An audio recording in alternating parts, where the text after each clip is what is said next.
یا اور لوگ بھی ہیں اسلام آباد میں جو کل نکل کے خواتین بھی ہیں جو کیونکہ ایک موقع پر پی ٹی آئی نے کہا تھا ہم نے 10,000 لوگ اسلام آباد پہنچا دیے. تو اب یہ کل پتہ لگے گا کہ انہوں نے 500 پہنچائے ہیں, 1,000 پہنچائے ہیں, 200 تو پولیس کہتی ہے پکڑی ہے. جب پولیس 200 گرفتاریاں مانے تو سمجھے 400-500 ہوئی ہوئی ہیں, ٹھیک ہے نا, 1000 ہوئی ہیں. تو اب کیا کل اسلام آباد کے اندر سے کوئی نکلتا ہے؟ اگر کل سارا دن اسلام آباد کے اندر سے کوئی نہ نکلا اور اسلام آباد میں سے کوئی بندے نے, جو کہتے ہیں اسلام آباد میں کسی چڑیا نے پر نہ مارا, اچھا آپ میری بات سمجھیں, تو پھر لڑائی تو اسلام آباد سے باہر اٹک پل پر ہی ہوگی. اب مجھے یہ لگتا ہے کہ یہ شو ہو سکتا ہے 2-3 دن بھی جاری رہے. مطلب آپ 24 تاریخ کو وہ دوپہر کو کراس کرنا چاہیں اٹک اور لڑائی ہوتی رہے اور 24 کی رات ہو جائے. مختلف مقامات پر مختلف مقامات پر, مطلب جی ٹی روڈ پر 2 ہی مقام ہے نا جی. اس کے بعد ہو یہ کہ وہ کہیں اچھا جی ہم رات کو یہاں رکیں گے, کل صبح پھر اٹک سے حملہ کریں گے, بستر, کھانے پینے کا سامان, دیگر ضروری اشیاء بھی پہنچ چکی ہیں, اور پھر اٹک پر اگلے دن صبح حملہ کریں. تو یہ 2-3 دن بھی یہ سلسلہ جاری رہ سکتا ہے. اب یہ کوئی ضروری تو نہیں ہے کہ اگر ہم انہیں 24 کو اسلام آباد نہیں پہنچنے دیں گے تو وہ 25 کو نہیں آئیں گے, وہ 26 کو نہیں آئیں گے. وہ روز کوشش کر سکتے ہیں اسلام آباد آنے کی اور یہ کال مسلسل چل سکتی ہے. بہرحال ملک بند, اور کے پی والی سائٹ پر وہ کھانا بھی دے سکتے ہیں, لوگوں کو ٹھہرا بھی سکتے ہیں, کیمپ بھی لگا سکتے ہیں اور پھر صبح حملہ کرنے کی تیاری کر سکتے ہیں. تو یہ تو اب پی ٹی آئی کی اسٹریٹجی, چونکہ ابھی تک یہ مجھے لگتا ہے یہ 2-3 دن چلے گا. کیونکہ کراچی والوں نے بھی تو کفن پہن لی ہے, کفن پہن کر انہوں نے احتجاج کیا, وہیں سے پکڑے بھی گئے. وہ تو ڈرامے بازی ہے نا, وہ تو سوشل میڈیا کا فن ہے نا. تو پہنچنا تو نہیں ہے نا انہوں نے, پہنچنا جنہوں نے ہے وہ کے پی والوں نے ہے. اور وہ دیکھنا یہ پڑے گا کہ کل شام کو کیا وہ کال آف کر دیتے ہیں کہ ہمارا احتجاج صرف 24 کا تھا اور 24 کی رات 12 بجے احتجاج ختم کر دیتے ہیں, یا پی ٹی آئی یہ کہتی ہے کہ جی ہمارا احتجاج تو جاری ہے جب تک ہم ڈی چوک نہیں پہنچتے. اچھا, اگر پی ٹی آئی نے یہ کل کہہ دیا کہ ہمارا احتجاج جاری ہے جب تک ہم ڈی چوک نہیں پہنچتے, تو آپ کتنے دن ملک بند رکھیں گے؟ بہت بڑا سوال ہے. اچھا دیکھیں نا, پھر وہ 25 کو آنے کی بھی ٹرائی کر سکتے ہیں, 26 کو بھی کر سکتے ہیں, 27 کو بھی کر سکتے ہیں. پھر تو میرا مطلب ہے آپ 10 دن تک وہ یہ لڑائی جاری رہ سکتی ہے. آپ 10 دن تک موٹر ویز بند رکھیں گے, کیا کریں گے, اور کیا ایک سیاسی جماعت پورے ملک کو یرغمال بنا لے گی؟ میں کوئی پی ٹی آئی کے حق میں نہیں ہوں, میں سمجھتا ہوں وہ غلط کر رہی ہے, لیکن اب آپ اس کے سینیریو کو دیکھیں نا کہ اگر یہ لڑائی کال صرف 24 تک کی ہے اور کل رات 12 بجے وہ اس کال کو ختم کر دیتے ہیں, پھر تو بہت اچھا ہے, یہ ایک دن کی لڑائی تھی, ختم ہو گئی, جیتا ہار کا فیصلہ ہو گیا. لیکن اگر کے پی یہ کہتا ہے کہ جی یہ لڑائی تو مسلسل چلے گی جب تک ہم ڈی چوک نہیں پہنچ جاتے, تو یہ 25 کو بھی ہے, 26 کو بھی ہے, جب بھی آپ موٹر وے کھولیں گے ہم جانا شروع کر دیں گے ڈی چوک. تو کب تک بند رکھا جا سکتا ہے اور کیا ہوگا؟ تو مجھے ہی نہیں لگتا کہ یہ کوئی ایک دن میں کھل جائے یا 2 دن میں کھل جائے. مجھے لگتا ہے یہ جو سٹینڈ آف ہے, یہ کنٹینرز ہیں, یہ جو بندش ہے, یہ کتنی لمبی چلائی جا سکتی ہے, یہ حکومت کا بھی امتحان ہے بہت بڑا. کیونکہ ایک دن, اگر تو ایک دن کا معاملہ ہو پھر تو ٹھیک ہے. مطلب لاسٹ ٹائم آپ نے پھر ایسا کیا تھا کہ اس کو کرنے کے لیے گنڈا پور کو ڈی چوک تک کا راستہ دیا تھا, دینا پڑا, اور انہوں نے بھی ڈی چوک پہنچ کے کے پی ہاؤس جانا مناسب سمجھا, ڈی چوک جانا مناسب نہیں سمجھا, اور ایک نورا کشتی سی ہو گئی, فکس میچ سا ہو گیا جس میں گورنمنٹ کی بھی عزت رہ گئی, گنڈا پور کی بھی عزت رہ گئی. پھر 30 گھنٹے بعد 12 ضلعوں سے گزرتے ہوئے وہ پیدل کے پی اسمبلی پہنچ گئے, ٹھیک ہے نا, اور ان کے اپنے ڈی پی او نے سیکیورٹی دینے سے انکار کر دیا. تو مطلب وہ سارا ڈرامہ بازی ہو گیا. لیکن اس بار تو ایسی کسی ڈرامہ بازی کا نہیں مال. پیچھے بشرا بی بی بیٹھی ہے نا مانیٹرنگ روم میں, وہ احتجاج میں تو نہیں آ رہی, لیکن وہ پیچھے سے بیٹھ کے ہدایات تو دیں گی کہ واپس نہیں مڑنا, آگے چلتے جاؤ, آگے چلتے جاؤ. وہ یہ تھوڑی کہ کال کو کال آف کرنے دیں گی. ٹکٹ کے فیصلے ہوں گے, ٹکٹس کے فیصلے ہوں گے, مطلب وہ تو وہ کہیں گی لڑائی جاری رکھو.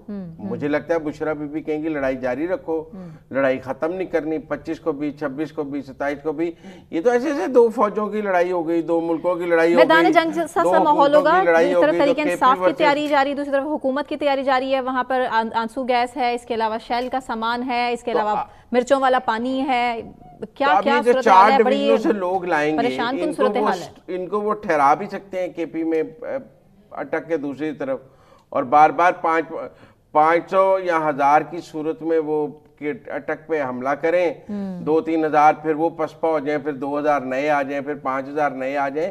تو ڈیفرنٹ اسٹریٹجیز کے ساتھ پی ٹی آئی جو ہے وہ حملہ کرے گی. مجھے نہیں لگتا یہ ایک دن کے احتجاج کی کال ہے. پہلی بات مجھے لگتا ہے یہ لمبا چلے گی, اور مجھے لگتا ہے کہ اس میں یہ تو ہو سکتا ہے کہ آپ اسلام آباد کو کھول دیں اور اسلام آباد پرامن کر لیں, لیکن جو اٹک اور اسلام آباد آنے کی لڑائی ہے وہ چلتی رہے گی.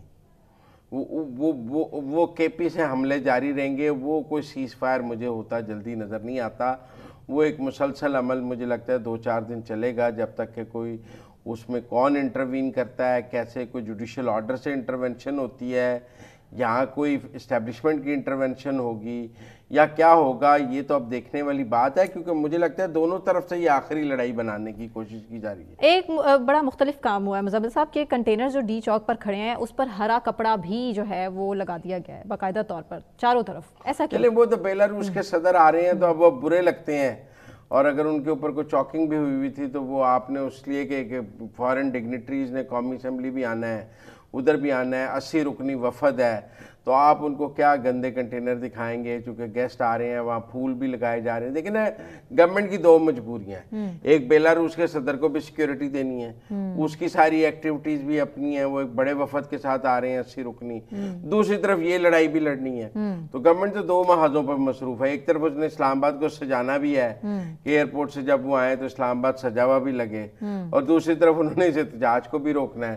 تو میرے خیال میں گورنمنٹ کی کوشش ہوگی کہ اسلام آباد تو پرامن رہے اور لوگ اسلام آباد میں کوئی نہ نکلیں, ڈی چوک پہ کوئی بندہ نہ پہنچ سکے, اور جو لڑائی ہے وہ موٹر وے یا جی ٹی روڈ پہ رہے, اور وہ جتنے دن بھی رہنا چاہتی ہے رہ لے, اور اس میں جس کا جتنا نقصان ہو سکتا ہے ہو لے, لیکن لڑائی اسلام آباد تک نہ پہنچے. اور اسی لیے اسلام آباد میں گرفتاریاں ہیں, وہ کل بھی ہوں گی, وہ پرسوں بھی ہوں گی, جو آتا جائے گا پکڑتے جائیں گے, اور وہ سختی جو ہے اسلام آباد کی حد تک تو مجھے بہت نظر آ رہی ہے, اور مجھے اٹک پہ بھی سختی نظر آ رہی ہے. لیکن رابطے ہو رہے ہیں باقاعدہ اڈیالہ جیل سے؟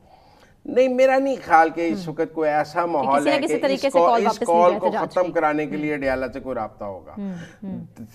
دیکھیں نا, اس کال کو ختم کرانے کے لیے حکومت اگر کچھ سرنڈر کرتی ہے تو حکومت کے پلے کاکھ نہیں رہتا, اور اگر پی ٹی آئی یہ کال آف کرتی ہے تو پی ٹی آئی کے پلے کاکھ نہیں رہتا.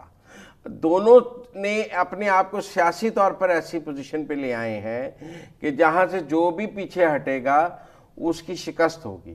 تو نہ حکومت شکست کھانے کے موڈ میں ہے, نہ پی ٹی آئی شکست کھانے کے موڈ میں ہے. یہ ہار اور جیت کا فیصلہ میدان میں ہی ہونا ہے. مجھے نہیں لگتا کوئی مذاکرات دوسرے یا تیسرے دن کوئی ہو جائیں. پہلے دن 2 دن کے کوئی نقصانات کا اندازہ ہو, شکست کا اندازہ ہو, پی ٹی آئی زیادہ مار کھاتی ہے یا گورنمنٹ کو زیادہ مار پڑتی ہے, یہ پہلے دن کی لڑائی کے بعد پتہ لگے گا کہ کس کا پلڑا بھاری ہے اور کون مذاکرات پر مجبور ہوتا ہے. بالکل ٹھیک ہے. بریک لینے سے پہلے میں اپنے ناظرین کو یہ بتا دوں کہ آج رات 12 بجے سے انٹرنیٹ بھی بند ہو جائے گا اور موبائل سروس بند ہونے کی طرف بھی اشارے مل رہے ہیں. تو ان شارٹ پورے پاکستان میں حالات کچھ ٹھیک نہیں لگ رہے. آنے والے دنوں کے لیے آپ بھی دعا کیجیے, ہم بھی دعا کرتے ہیں. اسی کے ساتھ بریک سے واپس آنے کے بعد کنٹینیو کریں گے. ہمارے ساتھ رہیے.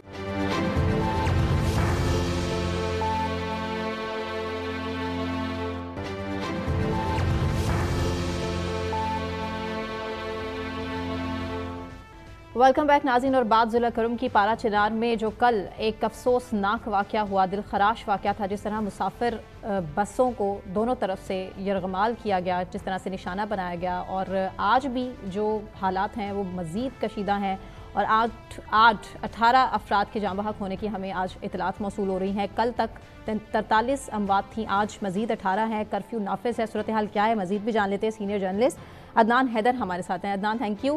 صورتحال بتائے گا اس ٹائم کیا ہے؟ کرفیو نافذ ہے, حالات کشیدہ ہیں, اور یہ سننے میں آ رہا ہے کہ جو حکومتی وفد تھا اس کے ہیلی کاپٹر پر بھی جو ہے وہ فائرنگ کی گئی ہے. کتنی صداقت اس میں؟ دیکھیے, حالات تو گزشتہ روز جو لوور کرم کے مقام پر جو مسافر گاڑیوں پر فائرنگ کی گئی, اس کے بعد ضلع کرم میں حالات کشیدہ ہے. اس فائرنگ کے نتیجے میں اب تک جو 45 افراد ہیں وہ جان بحق ہو چکے ہیں. آج بھی ضلع کرم میں حالات کشیدہ ہے. کل شام کو 2 فریقین کے درمیان, 2 گاؤں کے درمیان لڑائی چھڑ گئی جو تاحال جاری ہے. 3 مقامات پر ابھی بھی لڑائی کا سلسلہ جاری ہے. مختلف جو دیہات ہے، گاؤں ہے، وہاں سے جو نقل مکانی ہے اس کا سلسلہ بھی جاری ہے. لوگ جو ہے اپنے گھروں سے نکل کر کسی دوسری جگہ پر جو ہے وہ نقل مکانی کر رہے ہیں. اور اگر ہیلی کاپٹر کی جو آپ نے بات کی، اس طرح کوئی واقعہ جو ہے آج رونما نہیں ہوا ہے. تاہم بیرسٹر سیف اور وزیر قانون خیبر پختونخوا اور جو دیگر اعلیٰ افسران ہے وہ یہاں پر تشریف فرما ہے. اور آج ان کا قبائلی امیدین کے ساتھ ایک جرگہ بھی ہوا، اس میں بھی بہت اہم بات ہوئی ہے. اس وقت علاقے میں 3 مقامات پر جو کشیدگی ہے یا لڑائی کا جو سلسلہ ہے وہ جاری ہے، اور حالات جو ہے وہ معمول سے باہر ہیں. آپ کیا دیکھتے ہیں، عدنان حکومت اس کو کنٹرول کر لے گی؟ جو 3 مقامات بہت کشیدہ ہیں، کل سنے سیکیورٹی فورسز کی چیک پوسٹ کو بھی آگ لگائی گئی ہے. دیکھیے، گزشتہ روز جو واقعہ پیش آیا تھا اس میں جو ہے بعد میں لوگوں میں کافی غم و غصہ بھی پایا جا رہا تھا، کیونکہ یہ فائرنگ جو ہے یہ مسافر گاڑی کا جو قافلہ تھا وہ سیکیورٹی فورسز کی نگرانی میں چلا. تو اس کے بعد لوگوں نے غصہ جو تھا وہ ایک چیک پوسٹ ہے اس پر اتار دیا، اس کو آگ لگا دی. بالکل اس کو نقصان پہنچایا ہے، لیکن یہ جو جن 3 مقامات پر جو لڑائی چل رہی تھی، کل رات بھی نقصانات ہوئے ہیں. اب تک ان جھڑپوں میں 25 افراد جو ہے وہ جان باک ہو چکے ہیں، 100 سے زیادہ زخمی ہو چکے ہیں. ضلع کرم میں جب بھی کوئی اس طرح جنگ چھڑ جاتی ہے، لڑائی کا سلسلہ شروع ہو جاتا ہے، تو پھر وہ ایک ہفتے تک جاری رہتا ہے. اب دیکھتے ہیں کہ اس دفعہ حالات کیا ہوتے ہیں. کیا یا حکومت اس لڑائی کو ایک ہفتے سے پہلے مطلب سیز فائر کراتے یا نہیں، یہ تو وقت ہی بتائے گا. لیکن ضلع کرم میں پچھلے 3 سالوں سے جب بھی کوئی اس طرح جنگ چھڑ جاتی ہے یا لڑائی کا سلسلہ شروع ہو جاتا ہے تو 8-9 دن بعد جو ہے وہ سیز فائر ہوتی ہے، اور جو باریکین ہے وہ سیز فائر پر رضامندی جو ہے وہ اختیار. اور عدنان، یہ جو سیز فائر ہے یہ بھی جرگہ ہی کرواتا ہے؟ دیکھیے، اس میں قبائلی امیدین بھی شامل ہوتے ہیں، اس میں ضلعی انتظامیہ بھی، فورسز بھی. لیکن جو یہاں پر ہم دیکھتے ہیں کہ جو ذمہ دار افراد ہے وہ اس کا انٹرسٹ پہلے 5-6 دن میں بالکل ہوتے ہی نہیں ہے. جرگے وغیرہ تو ہوتے ہیں لیکن وہ بھی بڑی دیر سے کراتے ہیں. پھر ایک ہفتہ جب گزرتا ہے تو اس کے بعد حکومت بھی سیریس ہو جاتے ہے، اور جرگی بھی ہوتی ہے، وہاں پر مورچوں میں ڈپلائمنٹ بھی کیا جاتا ہے، لیکن وہ بھی وقتی طور پر ہوتا ہے. اس کے بعد بھی اس طرح پراپر حل ابھی تک نہیں نکلا ہے کہ حکومت جو ہے وہ جو مقامی لوگ ہے اس کو بھی کنٹرول کرے، اور جو مورچے ہے یا جو محاذ ہے اس پر بھی کنٹرول حاصل کر لے. اور پائیدار امن جو ہے وہ ابھی ایک دیرینہ مسئلہ بن چکا ہے. جو آپ کہہ رہے ہیں 2 گاؤں کے درمیان لڑائی ہے، 3 جگہوں پر کشیدگی ہے جس کی وجہ سے اتنا جانی نقصان ہے، کتنے لوگ آپس میں لڑ رہے ہیں؟ ان دونوں گاؤں کی آبادی کتنی ہوگی؟ دیکھیے، ابھی جو لوور کرم اور بگن کے درمیان لڑائی کا سلسلہ جاری ہے. اگر ہم بات کریں تو ان 2 گاؤں کی ٹوٹل آبادی تقریباً 16-17 ہزار تک ہے. اور اگر ہم اپر کرم کی بات کریں تو یہاں پر کنجلیزہ اور مقبل کے درمیان بھی لڑائی کا سلسلہ جاری ہے. اگر ہم اس کی آبادی کی بات کریں تو اس کی جو آبادی ہے وہ بھی تقریباً 35-40 ہزار تک ہوگی. اور جو لوور کرم میں ایک اور علاقہ ہے بالش خیل اور خارکلی، اس کے درمیان بھی لڑائی کا سلسلہ جو ہے وہ تاحال جاری ہے. اس سے پہلے بھی ان جگہوں پر کافی جنگی جو ہے وہ چھڑ چکی ہے. اس کی آبادی کی اگر ہم بات کریں تو وہ بھی 30-35 ہزار کی قریب جو ہے. لیکن ابھی تک سیز فائر جو ہے وہ نہیں ہوا ہے. دونوں فریقین ایک دوسرے کو بڑی اور خودکار اسلحوں سے نشانہ بنا رہے ہیں. لیکن اگر ہم انتظامیہ کی بات کریں، ابھی تک جو جنگ بندی ہے یا سیز فائر کے لیے ابھی تک کسی قسم کے اقدامات جو ہے وہ نہیں اٹھائے گئے. یہاں سے الیکشن کون جیتا ہوا ہے؟ M N A M P S کون ہے؟ یہاں سے جو ایم این اے کا جو الیکشن ہے وہ MWM کے رکن ہے حمید حسین، اس نے الیکشن جیت لے ہے.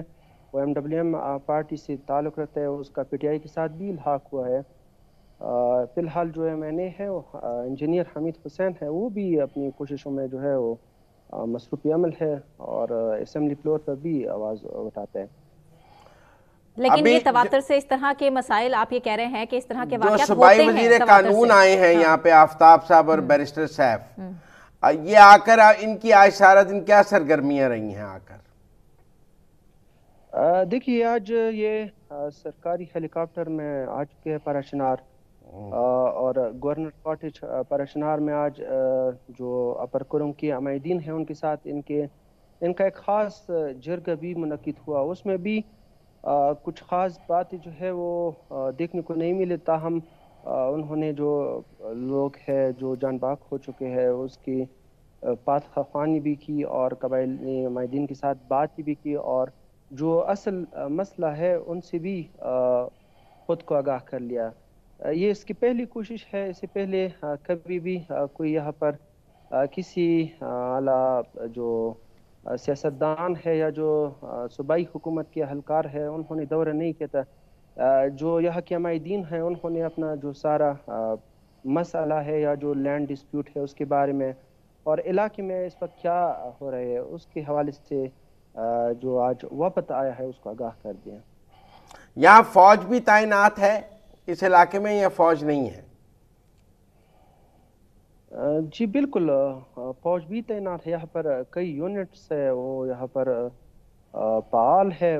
پراشنار شہر میں بھی ریڈ زون ایریا ہے، فی الحال تو اس میں کوئی فورس وغیرہ دکھائی نہیں دیتے، لیکن یہاں پر کئی یونٹس ہے، 73 بریگیڈ یہاں پر موجود ہے نا، تو آرمی کا جو اثر رسوخ ہے وہ سب سے زیادہ ہے۔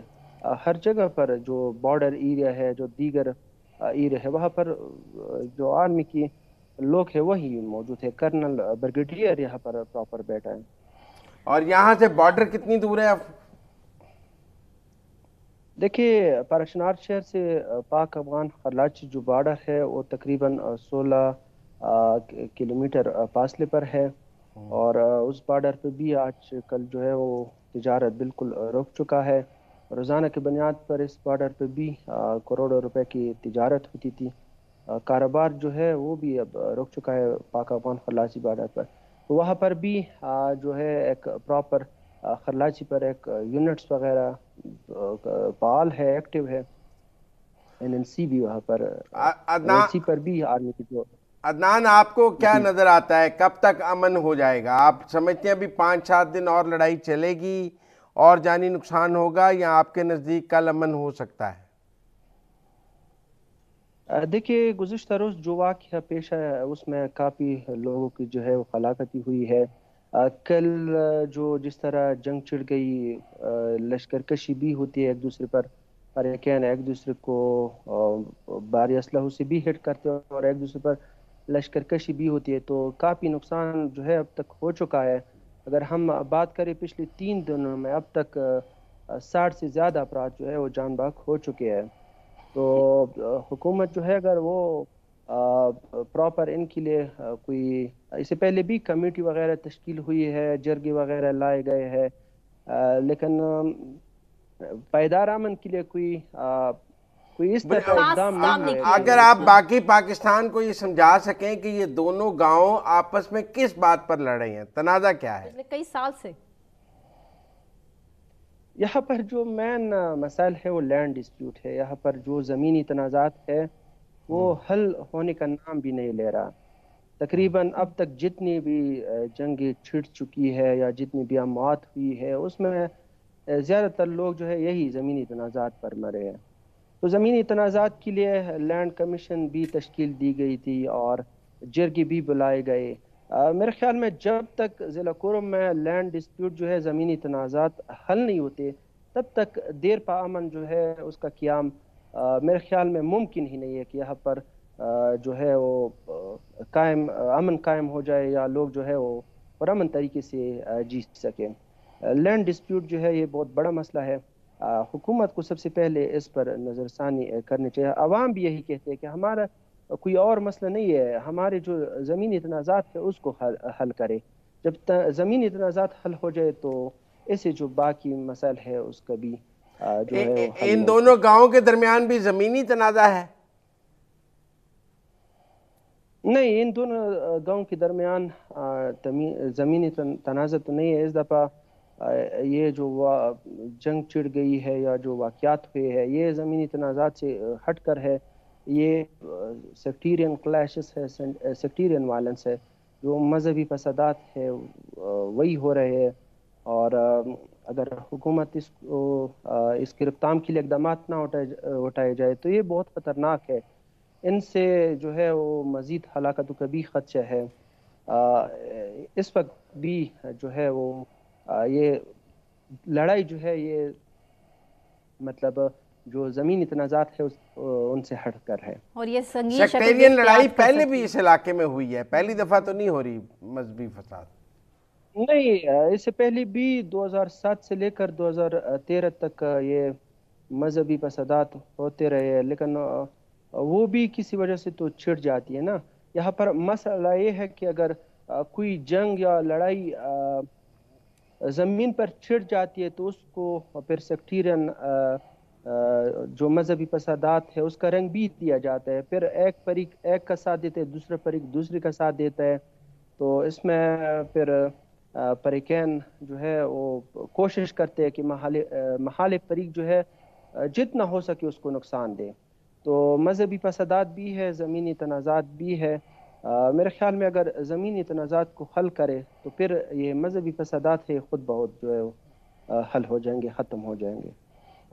بالکل ٹھیک۔ عدنان، ایک سوال، مسلح جو افراد ہیں ان کی ہم باقاعدہ طور پر ویڈیوز بھی سوشل میڈیا پر دیکھ رہے ہیں کہ کس طرح سے گردش کر رہی ہیں۔ جو واقعہ کل پیش آیا، جو آج پیش آیا ہے، مسلسل واقعے کی ویڈیو ہمارے سامنے آ رہی ہے اور دیکھا جا رہا ہے اس میں کہ کس طرح وہ حملہ کر رہے ہیں اس اتنے کانفیڈنس کے ساتھ کہ اس سے پہلے انہی لوگوں کے خلاف کوئی ایکشن لیا گیا ہو، انتظامیہ نے کچھ ان کو گرفتار کیا ہو، کیونکہ نظر یہ آ رہا ہے، بظاہر یہ دکھ رہا ہے کہ دونوں طرف سے جس طرح سے فائرنگ کی گئی ہے، ان لوگوں کا جو کانفیڈنس بتا رہا ہے کہ کبھی ان لوگوں کے خلاف ایکشن نہیں لیا گیا۔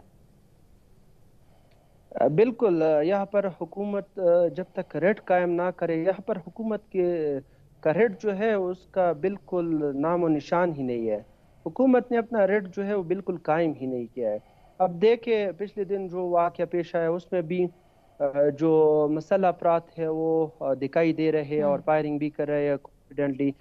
کل بھی آپ نے دیکھا ہوگا، تو اس طرح یہ عام ہے۔ حکومت اگر علاقے میں ریڈ قائم کر لے اور ان لوگوں کے خلاف اقدامات اٹھائے، ان لوگوں کے خلاف کارروائی کرے تو ان سے بھی یہ مسائل حل ہو سکتے ہیں۔ لیکن ابھی تک ہم نے دیکھا کہ یہ واقعات ہوتے رہتے ہیں اور مسلح افراد جو ہے فائرنگ کرتے رہتے ہیں، اور کبھی کنوائی پر، کبھی سیکیورٹی فورسز کی نگرانی میں، کبھی جب لڑائی وغیرہ ہوتی ہے تو وہاں پر بھی بڑی تعداد میں جو ہے اسلحہ، بھاری اسلحہ ادھر ادھر لے جاتے ہیں اور حکومت کا نام و نشان ہی نہیں ہوتا۔ حالانکہ یہاں پر ایف سی کی اہلکار بھی ہے، آرمی کی بھی ہے، پولیس کی بھی ہے، ان کے خلاف ابھی تک کسی قسم کی جو کارروائی ہے وہ نہیں ہوئی ہے۔ یہاں کے لوگ بھی یہی کہتے ہیں، عمائدین بھی یہی کہتے ہیں کہ جب تک حکومت کے ریڈ جو ہے وہ قائم نہیں ہوتا، علاقے میں اس طرح فسادات وغیرہ ہوتے رہیں گے۔ اب آپ دیکھیں 12 اکتوبر کو ایک کنوائی پر فائرنگ ہوتے، سیکیورٹی فورسز کی نگرانی میں وہ لوگ جا رہے تھے، اس پر فائرنگ کی گئی، لیکن سیکیورٹی فورسز والوں کو خراش تک نہیں آئی۔ پھر گزشتہ روز جو واقعہ پیش آیا، کل بھی آپ نے دیکھا، تو اس طرح ویڈیوز بھی کرتے ہیں، چہرے بھی دکھاتے ہیں، یہاں ایک دوسرے کو دھمکی بھی دیتے ہیں، لیکن ابھی تک ان کے خلاف کسی قسم کے جو ہے اقدامات کوئی ایکشن نہیں ہوتا ہے۔ بہت شکریہ، بہت شکریہ عدنان۔ زمین صاحب، یہ بڑی غور طلب بات ہے، بڑی سوچنے کی بات ہے۔ حکومت کی ریٹ نہیں ہے، اور ٹیکنیکل بات یہ ہے کہ وہاں جو ہے زیادہ مسئلہ زمینی تنازعات ہیں۔ جی، جو زمینی تنازعات ہیں وہ پھر مذہبی فسادات بن جاتے ہیں۔ لیکن عدنان کہہ رہے ہیں کہ جو لینڈ ڈسپیوٹ ہے، جو لوگوں کے درمیان زمین کا جھگڑا ہے، وہ ان دی اینڈ مذہبی فساد میں بدل جاتا ہے۔ اور ایک جو سیکٹیرین ایک طرف اور دو فریقین کی لڑائی، تو گورنمنٹ وہاں لینڈ ڈسپیوٹس حل کرنے میں ناکام ہوئی ہے اب تک، جس کی وجہ سے وہاں ہر کچھ عرصے بعد ہمیں لڑائی نظر آ جاتی ہے۔ اور وہ کہتے ہیں جب بھی لڑائی ہوتی ہے صلح 8-10 دن بعد ہوتی ہے، جب دونوں سائڈ کا بھاری نقصان ہو جاتا ہے، تھک جاتے ہیں وہ جنگ کر کے، تو پھر حکومت پہنچ جاتی ہے صلح کرانے کے لیے۔ میرا خیال ہے اس بار بھی کے پی حکومت کو اندازہ تھا کہ